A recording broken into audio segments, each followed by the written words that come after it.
Welcome to Learning cEDH, the podcast dedicated to teaching you everything you need to know about competitive Commander. I'm your host, Matthew, and I'm joined once again by my co-host, Eric. And today we are talking about a little bit less of a focus on cEDH gameplay and the metagame, and more on some current events and upcoming really exciting news and changes that are both concrete in the books happening for the format, and also some stuff that we're expecting to see, and maybe some predictions that we're going to lay out for what we expect to see going forward of the next year or so in this crazy, hugely growing format. Before we get into that, I want to give a quick shout out to all my amazing patrons over on Patreon. You get access to early episodes like this over here. You get access to merch discounts to my merch that we got over on Spring. It's pretty cool. Check it out if you like cEDH and Rogsai and all these other cool decks. If you enjoy this video, like, comment, subscribe. Let us know what you like, what you want to see next time, and let me know what your predictions are for cEDH over the course of the next year. The Command Tower software by Eminence Gaming is perfect for hosting your own TCG events with features such as easy to create event registration for 4-player and 1v1 Swiss-based games. Event management has never been so simple, and it's web-based, so no downloads required. Sign up for just $5 at eminence.events/subscribe. So first things first, the big news we wanted to talk about last time, and we just couldn't cover it because the quarterly updates are our most structured kind of stick to it things that we do. And that is the new Topdeck circuit. So if you're not aware, this is brought to you by Eminence Gaming, Topdeck.gg, EDH Top 16. Turns out they do a lot of the cool things that we end up talking about here on the channel. This is a new way to turn both the premier large size Eminence sponsored events that we're used to seeing, as well as the larger online events and even small regional and local events, and really tie all of those things together into a circuit that promotes people playing in all of these events, attending a whole bunch of events all throughout the year. This is going to be lasting from this November, I believe, to next August. I think it's a 10-month circuit. And you will be able to earn points based on your attendance at certain events. And we're going to go over exactly how this breaks down. This is scaling all the way from the very bottom of 16-player locals. And there's a bit of a scaling tier list of how these affect you and how you can earn points, and all the way up to the big, now 200 plus people tournaments. And I think this is the most exciting bit of news that we've had in cEDH maybe ever.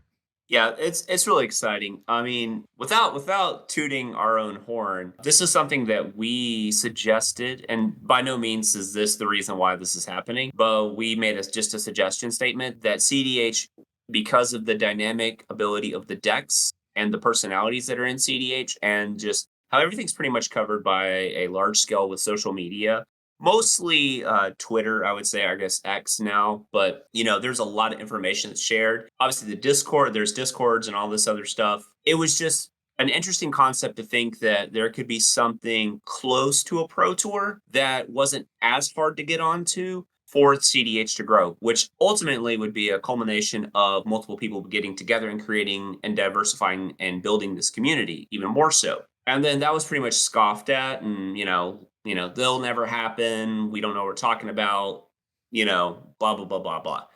And sure enough, here we go, and what I expect is just the growth of cEDH to continue because of this. This is a really, really excellent way to, again, grow the community, not just from a tournament standpoint, but I think just to interconnect people. Because whether people realize or not, we are still in this weird post 2020 magic world where I feel like it's rebounded quite a bit, but we're still not quite to, I think, the full capacity of it in certain areas. So I think this again really helps this community kind of bridge the gap versus just playing in your locals or having to travel across the country. And if you don't make it to that one tournament, you kind of miss out. Now there's just going to be a nice multitude of events to go to that basically kind of resemble states, regionals, PPTQs, PTQs, Grand Prix, it really resembles that whole structure. So I'm excited for one. I think this is excellent. Like a home run. I've talked about, so this last month, I guess, was my 1 year anniversary of CDH content, and I have talked about like a big thing. If you watch some of that old content, you'll see me talk about how the next 5 years will be the biggest of CDH. It's going to be an explosive growth. And this is absolutely the kind of thing I'm talking about. Like the whole reason, we do learning CDH, and I did learn to play and trying to make accessible content is because I wanted to be there helping the growth of the form because I think it's so ripe for this kind of stuff. There's so much there, and there's like, as we see, like Commander being the biggest format by far, just that is Magic as we know it right now. There's clearly interest in doing that to, like a competitive degree. For a lot of players, what they're excited about with this might be different. I think that's another cool aspect of it because, like, for me, the thing that that immediately stands out is like small stores have this extra one incentive to try to run CDH events. They have this partner that they can work with to help them manage and run their events. And they have an incentive for players to show up. Just having that reason to keep people going to the next event and going to the next one and going to the next one.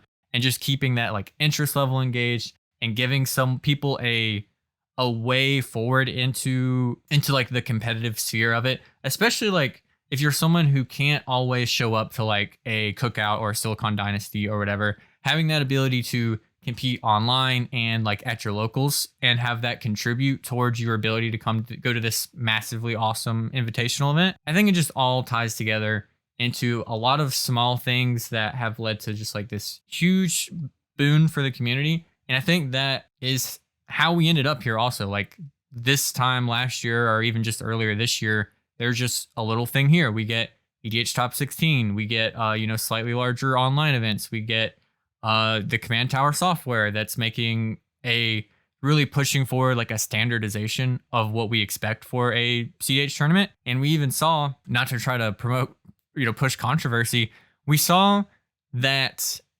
I think a moment that proved just how important and expected an aspect of the community and like CEDH Command Tower has become, because there was a big tournament that was ran without it, and it was just like everyone was just wondering why. Like everyone just like, what is the reason for this? And when things aren't going great they're pointing out like, hey, you could have just done this. Hey, we have this great way to do it. We don't have to compete over it. That's one thing I've liked about how Eminence has approached things, where they're not in opposition of like, hey, look what we can do and you guys don't have access to this. Because they very much could have just been like, hey, we have this awesome software, we're going to use it. Our events are going to be better than everyone else's because we're going to have access to this stuff. But that's not what they did. Yeah, I think we maybe have rambled enough about just the broad strokes of it. Unless you have anything else to touch on before we hop into the details of how exactly the system works and what this event's going to look like.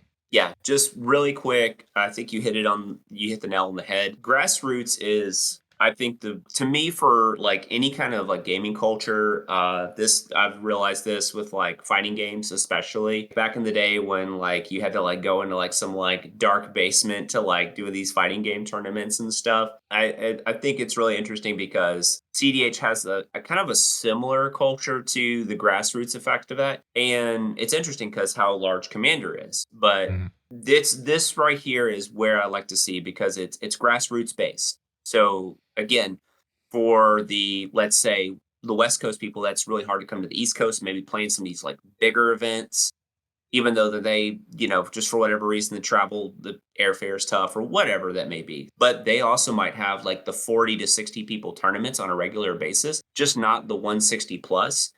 This right here kind of fixes that. It gives them a reason to grind those tournaments out and really enjoy that. So they're still playing, 4+ rounds. So it's not just like, okay, this part of the community is like locked out because, they're not coming to the bigger events.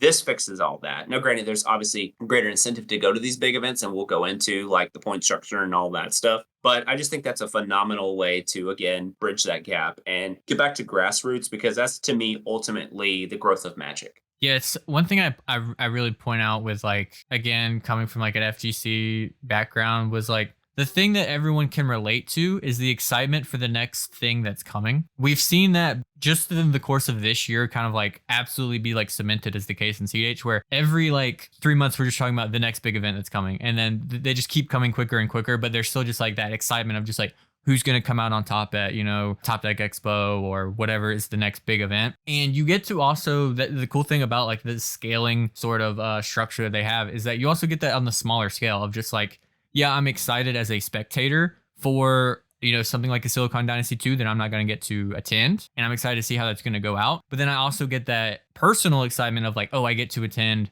my, event that's maybe like 30 minutes or an hour away at a nice store that's getting like, oh, we got a silver tier event going on, or we got a gold event that I get to look forward to. And it's kind of given us at least sort of a, I guess, a vocabulary of what to use. Like, I wouldn't be surprised if this time next year, it's just like a common thing to talk about an event as like, yeah, I'm going to a silver event up in wherever. All right, I'm doing this emerald event, I'm doing this gold event. So what these points are for is this invitational event that I believe has not been disclosed where it's going to be yet. There's still details to come on that. It has a base prize pool of $10,000. So it's at the very least, assuming nobody runs any tournaments over the next year, a 10K for cEDH. And that prize pool is going to scale based on every bronze, silver, and gold partner that they have during the circuit. So it incentivizes, again, another way to get people to just know like, hey, you're thinking about running an event, you should try it out. And then every time that you do,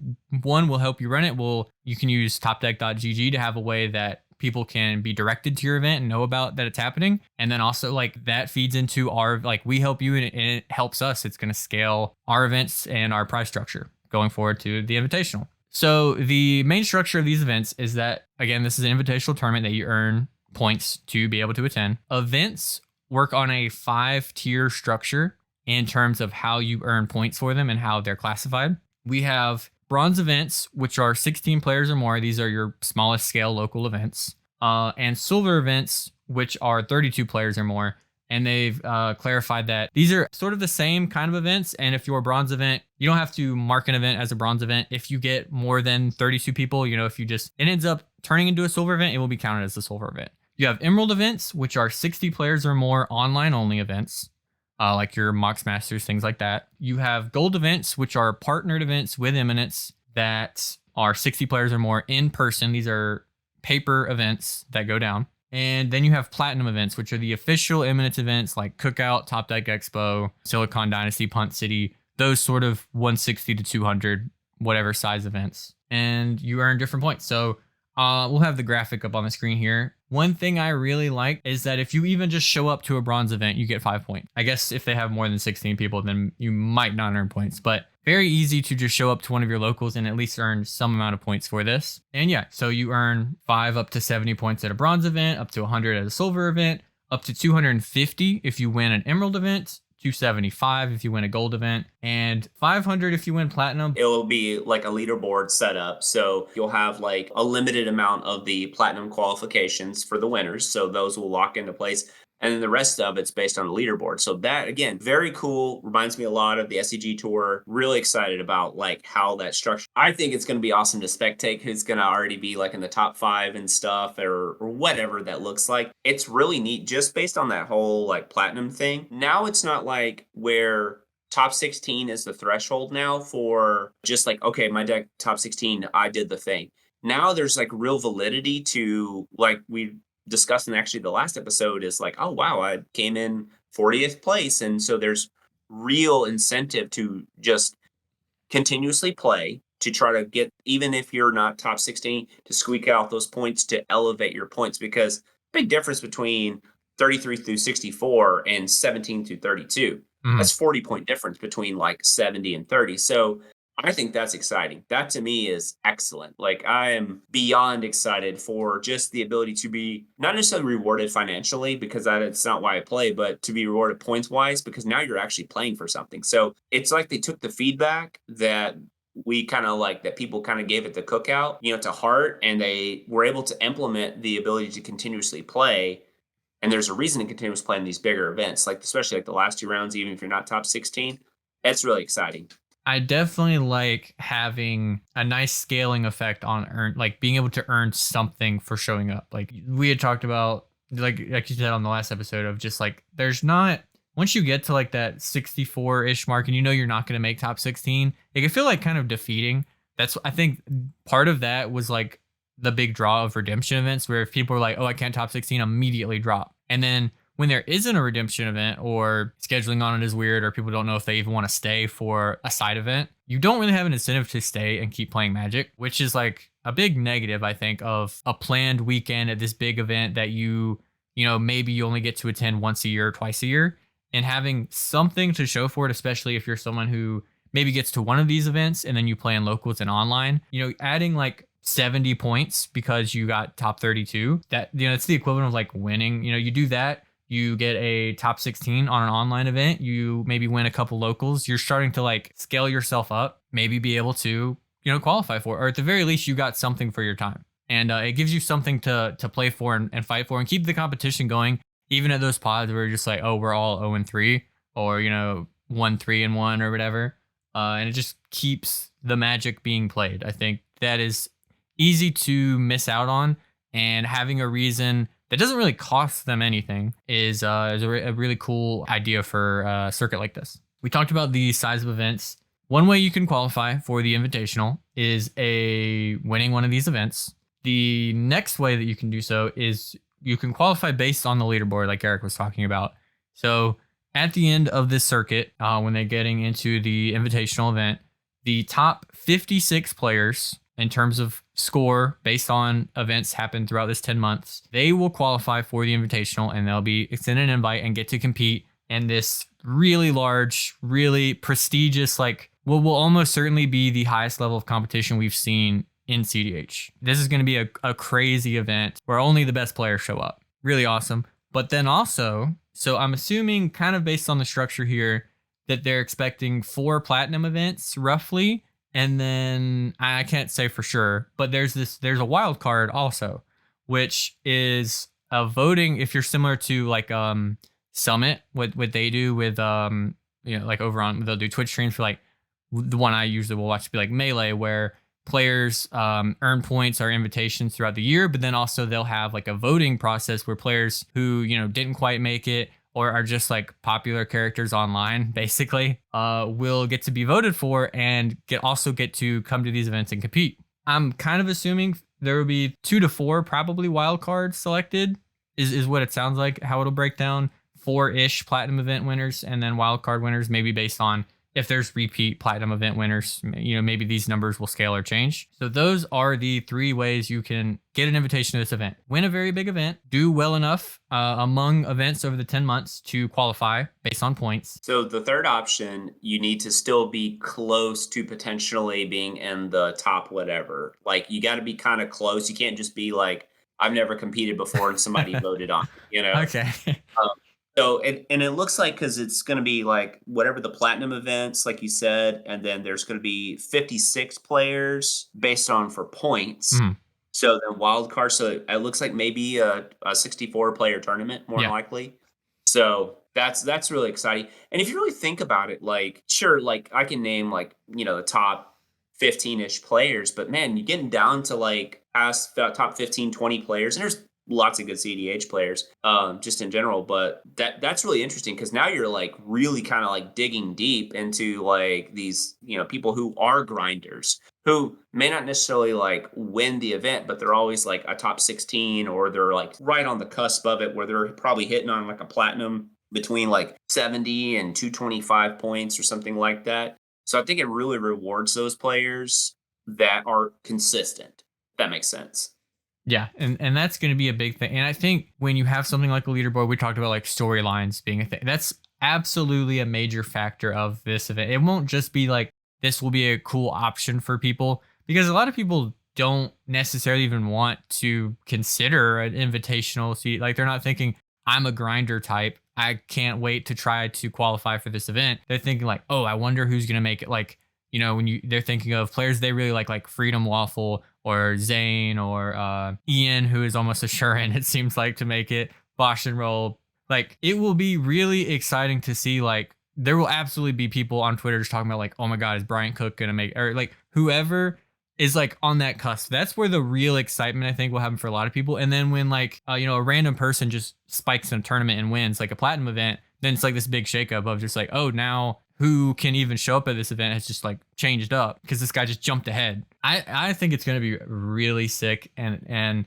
having that thing to look forward to and that like excitement that's always happening and creating storylines is a major part of actually building an audience for like a competitive game or sport or whatever. Well, yeah, it's like if gaming aside, if you want to look at like just sports, for example, like anybody watches like the NFL right now, it's like, all right, cool. The San Francisco 49ers are the best team in the league. We got it. Right. But now it's like we're kind of getting close to that mid-season mark of like who's going to make a big run or a big push, who's going to get hot that second half of the season. What adjustments will they make? And then who's going to squeak out those wild card rounds to basically try to get into it? Because once you're, seeding aside, but once you're in the playoffs, it's a whole new game. So you may not necessarily be like the top whatever percent of players, but like as long as you made the tournament, at that point, it's a whole nother system. That's why we've seen so many times where the best teams or the teams with the most records in like sports, they don't end up necessarily always winning the Super Bowl or whatever that may be. It's whatever team cuts it on at the right moment and plays consistently. And I think this right here will reward consistent play. And,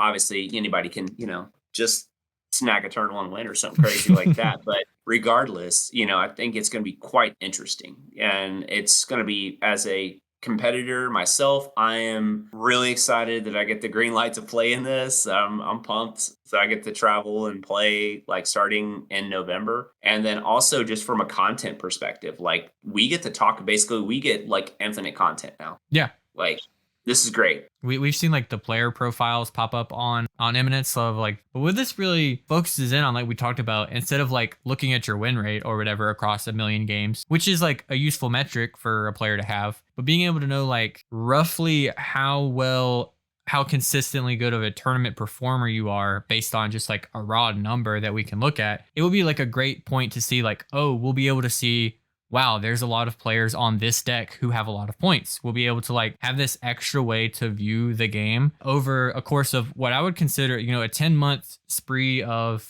a lot of events. We're not really sure how many there's going to be, but that's going to be a lot to look at. And especially at like the bigger events of just like, I don't know, it's going to change the way I think that we think about tournament cEDH, because it's like, it's also a way to not have an event sort of be like a flash in the pan of excitement that doesn't matter anymore after like a month, because your results from that event in January will matter in August, and getting rewarded for that consistently is just pretty cool. This is, I mean, not confirmed, but likely going to be one of the biggest payouts for a cEDH tournament we've seen. Don't know how the pricing structure works, so don't hold me out on that. But like first place is probably walking away with something pretty nice.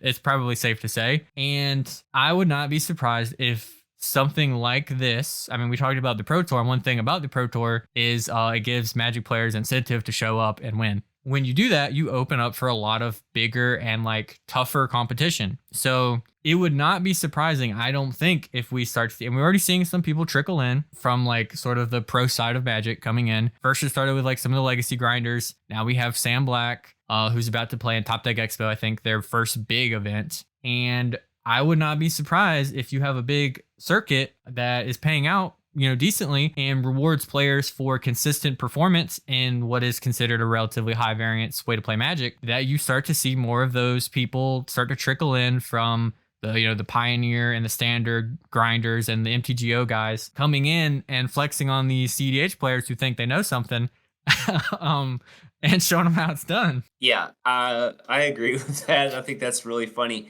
I think what is to me the most exciting about is I want new eyes on cEDH and fresh growth, because once you get like, if you look at the Pro Tour had these really cool testing houses, right? They would all get together, and I think that we'll get something really close to that. I think it's already kind of there, but it will be maybe more pronounced, especially for the big final event. Like I always joke and say, like, if anybody like Pat Chapin was to like pick up cEDH, I'm pretty sure some of the stuff that we think we know, and I'm a former 60 card player myself, but to the level of those kind of like V. Moshwitz, like the Patrick Chapman, the brains of the game, Mm. who like revolutionized like thoughts and concepts and stuff. And Sam Black's to me is one of those, even Matt Sperling. And then now they come in and they just like really take a look at the format and they go, actually, like this is a super underexplored commander. And they just like show up and they just start like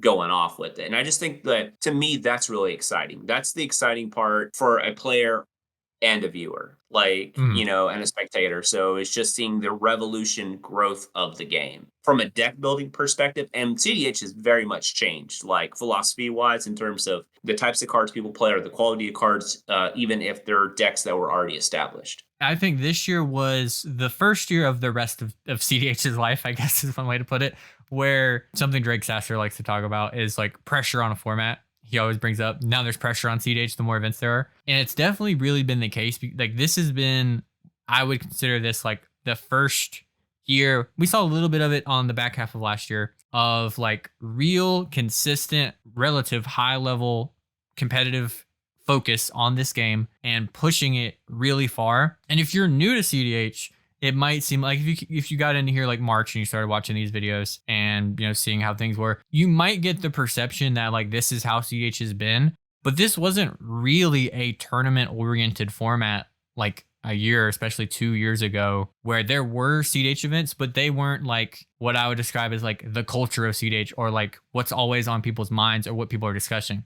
Like the way that we look at decks now and evaluate them is in the context of a tournament. People like to put apart tournament EDH and cEDH, and I think that's mostly from a play pattern perspective, how those things play out differently. You will do things differently in a tournament, but the way that people are building decks is still very much informed by what is doing well at events, because we're seeing a higher level of consistency. We're seeing groups like the Cabal and other like sort of Discord focused testing groups really push decks and have consistent results of a whole bunch of different players within these like testing houses that are able to consistently show like, hey, you can do this new thing with this deck and push it and show that there is more to offer. And like Eric was talking about, when you get a new person in here, Eric is always talking about how once Reed Duke shows up and reinvents Corvold, it's going to be game over for him.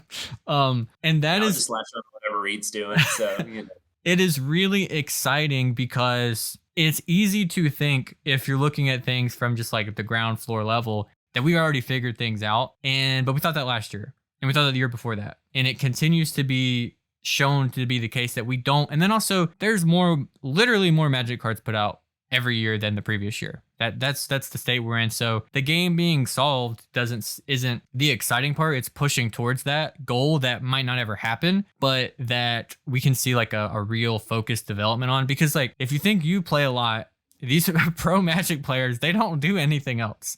That it's going to be, I don't know if it'll be next year when we see like a whole bunch of people show up, but assuming like a circuit like this happened the year after that, like this is a huge success, which I imagine it will be. I definitely think we're going to see more people trickle in, and I would not be surprised if it's like a common thing to see within the next 2 years or so, really high level Magic players turning their heads over to cEDH and competing at what continues to be like larger and larger events. Yeah, especially too, like what I've learned is like a lot of the competitive players, they like to solve formats or attempt to solve a format. And cEDH is, some people think it's solved, some people I don't think it's even close to being solved. I think we know what a lot of the good cards are, but in terms of the way decks perform and stuff, there is, I mean, just the decks I play, like I can take out like 20 cards every day. And while there's 80 cards core of the deck that's the same, those 20 cards really matter in the structure in which the way the deck plays. But for me, like I got tired of 60 card formats, mostly just like standard, because standard was really boring. Like for a while, it was just like, okay, what mid-range blue-green X creature did they print? Or what big spell did they print that you have to play this card or, win before that card? And if there's nothing in between, what's the point of playing the format? And then Legacy's a little bit different, but I don't know. Legacy's starting to see like a lot of the same deck and cards and Orcish Bowmaster. It's Orcs and Beans over there. Orcs and Beans and One Rings. There we go. Orcs and Beans and One Rings. Bring back Ragavan and Ren at 6 and those God. decks. show those decks what's up. But and Deathrite Shaman, let's go. I need 4 Deathrite, 4 Ragavans, 4 Ren and 6. I'm good. I can play and Bowmaster. I can play Jund right there. But seeing the evolution of what these players can do, because they just have a really good comprehensive skill of designing and looking at decks and then, seeing pressure points in the games and those type of things. I just want to see it. Like, I Yeah. think that's really interesting. And it's not going to be like some huge mass wave, but also it probably scratches a thirst and a curiosity. At least it did for me, of just like, oh, wow, you can kind of do these things over here that you can't do in a 1v1 high pressured situation where, like, if you don't hit your land drop, you're just out of the game, those type of things. And, granted, you want to still like have adequate mana sources in cEDH, but lands aren't everything, mana crypt exists. And play mana crypt in all your decks, even if you play Collector Roof. Play mana crypt. There's definitely like an inherent like tension, just in a 90, 100 card Highlander format. This very real tension of like trying to figure out how you want to approach a format with that much inherent variance, accounting for that and still making a deck that consistently does the thing I want to do, creates what I think a lot of, like you'd mentioned, people who like to solve a format. It makes that really, really difficult I want to know what it would look like, not just so that I can play the deck, just to be like, what's the thought, like just the way that a lot of these players like just think about Magic is just so different. And seeing like different minds look at it is just really exciting to think about, like, what is it that we're missing? Because we're all looking at the same cards. We all have access to these same Magic cards, but we all have like different biases. And when you come into the format, you kind of build like this expectation of what the game looks like to you that you might keep with you. And it can make it really easy to not really get that there's maybe way more to this than it looks like for us. That is also exciting. And then just like the continual scaling of cEDH. And just like, it seems like next year is likely to have, we just had LotusCon, which I think was the biggest in-person tournament in North America. I would not be surprised if that record was broken 2 or 3 times next year, if some of these events want to do that. And I would especially really like to see, I don't imagine this circuit will, but like, I would love to see like an Eminence event in Europe. The European players have had it down so bad, having to stay up so late to compete in these Mox Masters and Chaos events. Please throw them a bone and just have like, whatever kind of at least one over there of North America. And just like, we're going to probably next episode dive into other metas in other countries. That is like the next level of like, once we get to like international, like consistent international competition, probably not next year again, within the next 5 years. Oh man, when you have like all the Japanese players showing up and like really showing out. Oh my gosh.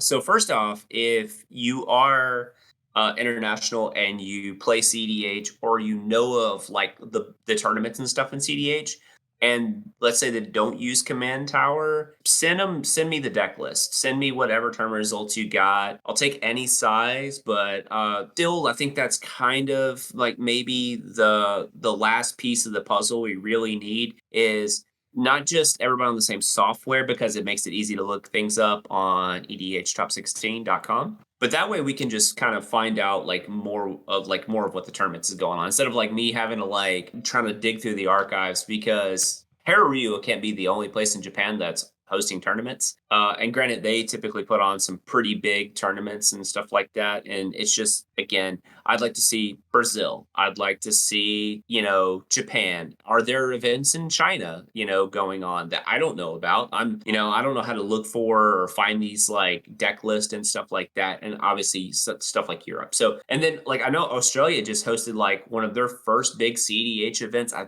think it was like 64 plus people, somewhere around that. And that's huge. Australia slinging some Magic, let's go. Especially some cEDH, that's exciting. So that's what we need to do, and that's what will be really exciting in a later episode of just kind of diving into the different metas and what those decks kind of look like, across the world. So, relatively short episode. We mainly wanted to cover a lot of this info that I think is going to be really critical. And it's like, again, if you're not really on Twitter, you might have missed out on some of this. If you're interested in more of the details of the series, or you run a store, or you want to run your own events and you'd like to partner with this, they make it very, very easy to do. Go over to topdeck.gg/champion-series-2024. That link will be in the description. You don't have to type it all out. And they will have links to learn more about this, how to become a partner. Again, they make it really easy. Last I heard, they have a lot of partners already signing up to do events. They describe more about the tournament tiers, some of their other, like, again, they already have stores listed as gold partners on the website. Get yourself listed on there as well. and they have a current up-to-date prize pool that will show it's scaling as we go. So it's not just a mystery once we get to the Invitational what the prize pool is. We get to see that grow as this series gets bigger and bigger, and the stakes get raised even more and more. Thank you for checking this out. Thank you for watching. If you enjoyed this video, let us know down below. Let me know what you're excited about with this series or just the future of cEDH, especially from a tournament perspective. And are you gonna plan to try to qualify? Is this gonna kind of get you out to your locals, maybe get you out to a regional? Definitely, if you get the chance to, not just because I'm sponsored. I love the Cookout way before they sponsored me. If you can get to attend one of those big Eminence events, absolutely go. It's going to be awesome. And now you also get that little bit of incentive. If you top 32, if you, top 16, especially if you win, you get this huge prize on top of your prize that you already earned. Super excited for all of that. With all that being said, thank you for watching. Go play cEDH and go play in cEDH tournaments. Have a good one.